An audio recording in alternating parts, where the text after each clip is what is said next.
Morning everyone. Someone at work had asked me to make a top 10 tips for beginner runners.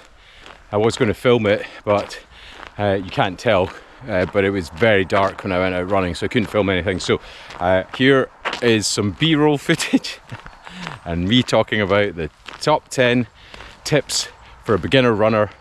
And I am not a qualified running coach and I have no idea, so I'm just going to tell you what my top 10 tips are. Nice. Okay, so welcome to another video. As I said in the introduction, this is my top 10 tips for beginner runners. Now, there's probably 100 tips, but these are ones that I think are quite useful. They're not in any particular order, and there's a bonus one at the end for the ladies. So, where do we start? Well, number one, and that is start slowly. There's no point in going out and trying to run as fast as you can until your lungs are on fire and you think you're going to pass out. So start slowly.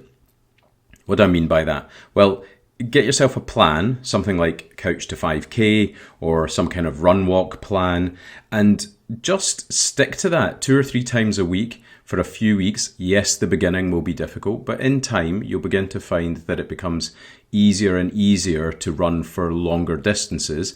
And once you can run for reasonably long distances, you can then start working on your speed. So don't worry about your pace or anything like that. You're just jogging in the beginning, and you're just trying to get yourself some confidence for managing some distance without feeling like you're going to pass out. So number one is start slowly. Number two, running shoes. Do not buy a pair of running shoes off the shelf. You're going to end up potentially injured. Not always, but you might. And it would be better if you went to a local running shop and actually had them look at the way that you run and decide whether or not you need a shoe for a neutral runner or for an overpronator or something along those lines. Now, if you listen to the people who are advocates of barefoot running, they would say that that would all correct itself in time and you don't really need these kinds of shoes, and that's possibly true, but I wear barefoot shoes most of the time and I would never wear them running because it would just wreck my feet and my ankles, particularly for long distances. So get yourself down to the local shoe shop, local running shop I should say, and see what they recommend. And I would suggest actually not buying that season's shoes because they're always 130, 150 pounds. Actually find the set that you feel are the best ones for you and see if you can get the preceding years. So try and get the season before, because they're usually about 30 to 50 pounds cheaper.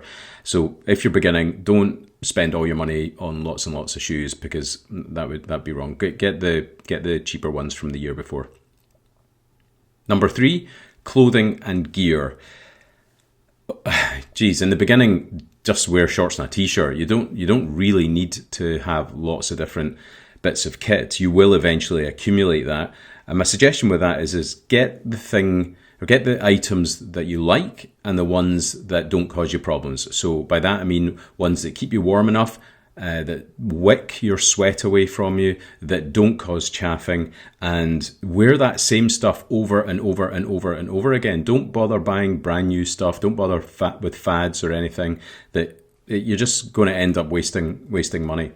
In terms of other kit, well, as with any sport, you can have as many other bits and pieces as well. I would certainly recommend a watch of some kind, even a cheap running watch, and with that, perhaps a heart rate monitor as well. Now, most watches nowadays will come with a heart rate monitor built in. They're okay. The chest piece ones are probably a bit more accurate as things currently stand, but get yourself a watch, and that way you can track your progress. So you can either track it on one of the online apps like Strava or something like that, or any other one that you can find, but you can watch your progress from that point of view. So that would be clothing and gear is number 3. Number 4, be safe. Let people know where you're going to be running. Make sure that you can be seen, particularly if you're running in the dark. Wear reflective clothing. If you've got, most running kit now comes with reflective bands and things, but if you are running in the dark, make sure that you've got a head torch and that you can see where you're going, because you might miss a pothole and roll your ankle, and that's not fun. definitely not fun. Or even worse, you might get hit by a car. So please wear stuff so that people can see you.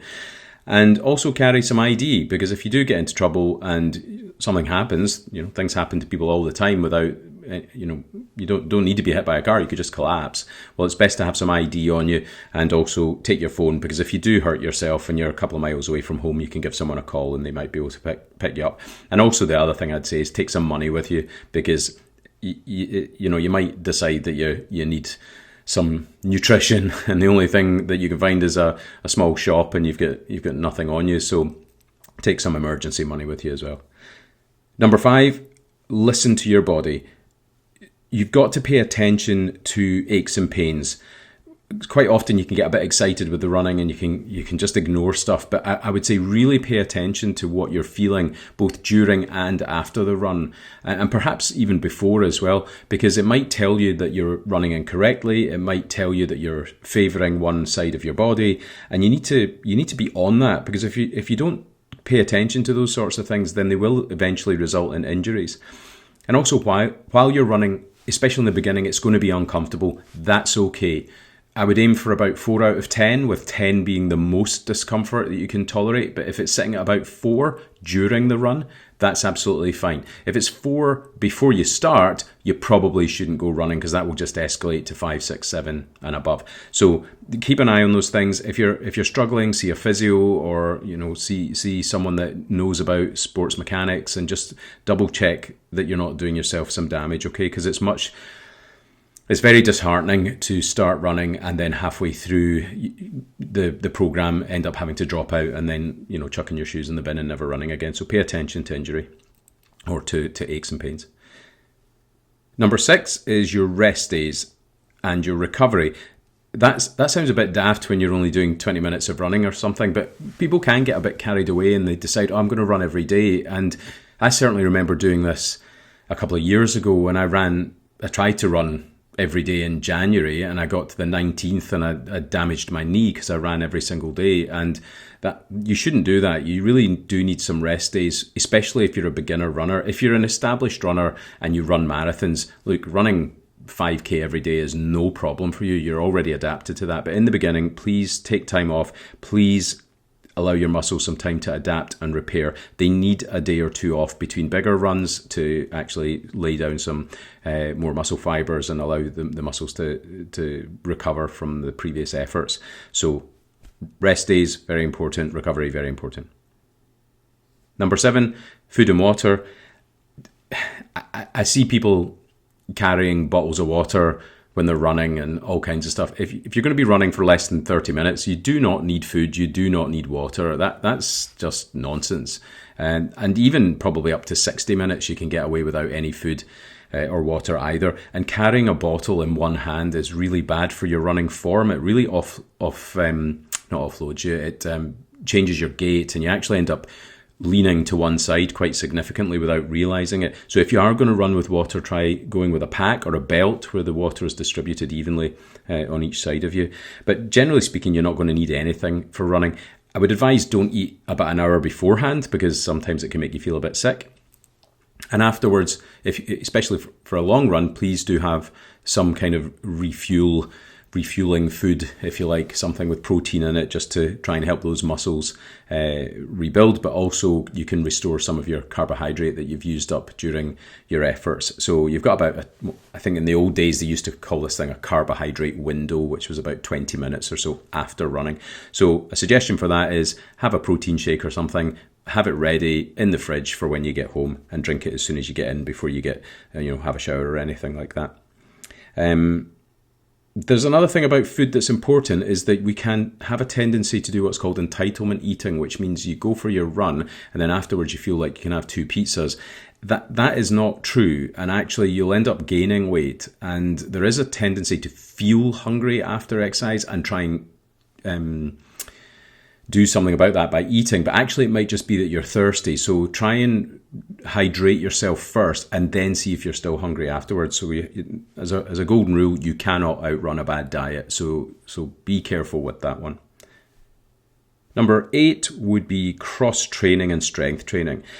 You should do this at least 2 times a week, preferably 3 if you can. And if you build up your muscle strength and your core strength and all those sorts of additional muscles, you're less likely to get injured because your running form will be better. You're more likely to run upright without your head up and looking forwards, and your chest proud, and your arm swing will be better, and what have you. Whereas if you don't do those things, as you increase your distances, you will actually collapse your form, and you will start running. Well, if you go back and look at my Ironman video, by the end of it, that's how I'm running. I'm running like I'm trying to headbutt the pavement.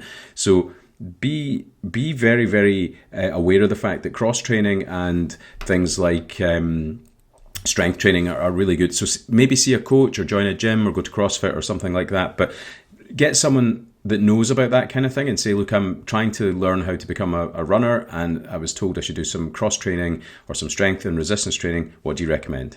So that would be number 8. Number 9, I would possibly say, with the exception of shoes, it is perhaps the most important one, and that is get yourself an accountability buddy. Now, I don't even know if that's a real word. I certainly use it all the time, but it's someone else that knows what you're doing and is on board with that and is either going to support you or run with you, but they will also hold you accountable for the days that you go, you know what, it looks a bit cold outside, I'm not going to go. As an example of that, myself and 3 other work colleagues are running a relay marathon in a few months' time, and we've got a WhatsApp group, and we keep reporting on what we're doing and how we're getting on and the aches and pains and the highs and the lows, and it has just been marvellous to see that little community of 4 grow in their running journey. And that's down to the fact that they're accountable, because each of us are trying to help each other. And definitely, ideally, if you can, if you're up to it, join a running club, because there's hundreds of people that are interested in running and feel exactly the same way as you. So the more people that get involved, the better, and you will actually find someone that runs at your pace. And once you get that person and you run with them regularly, you'll be able to find that you can chat while you're running. It takes your mind off the exercise itself. You might actually find community and all those other benefits, and you might just become a much better runner because you're not really paying attention to the running, and that's a byproduct. So, number 9, accountability buddy. Okay, number 10, sign up for a race or join parkrun, something like that. Give yourself a target. It's all well and good saying I want to become a runner, but I personally like to have something in the diary. It keeps me motivated. It keeps me on my plan. It really does allow me to track how I'm doing, because I have an end result that I'm looking for. I know that the journey is more important than the destination, but I need to have repeat destinations, otherwise I just stop and I'll go back to sitting on the couch. So get yourself signed up for something, and then celebrate your achievements. You know, give yourself some kind of prize, if you like, something that you might you've always wanted. You know, say, if I do this, then I'll give myself that, and that's a really good thing that you could do. Okay, and number 11, which is my bonus tip. I say it's my bonus tip, but it's not my bonus tip. It was one that all my female running friends, including my wife, who's a ultra marathon runner, said that I had to put in this, which is, please make sure that you get yourself a good fitting runner's bra, because running with an ill-fitting bra is actually very bad for the breast tissue. It causes damage to the suspensory ligaments. So please do invest in a good running bra. If you do not know what is involved with that, then please speak to a running coach, maybe a female running coach, someone that can advise you. Okay, so that is my top 10 running tips for beginners. As I said, they were in no particular order. There's probably 100 other tips that you could find on doing your own research, but hopefully that gives you a place to start, and an extra bonus one for the ladies at the end. So see you in the next video. Sorry I didn't have any other footage other than me running around in the dark or I don't know, I haven't actually looked at the B-roll footage yet, so I've no idea what film I'll be putting to this, but anyway, it's basically clips of me in the countryside running around with other clips of running footage. So take care, and I'll see you in the next video. All right, bye.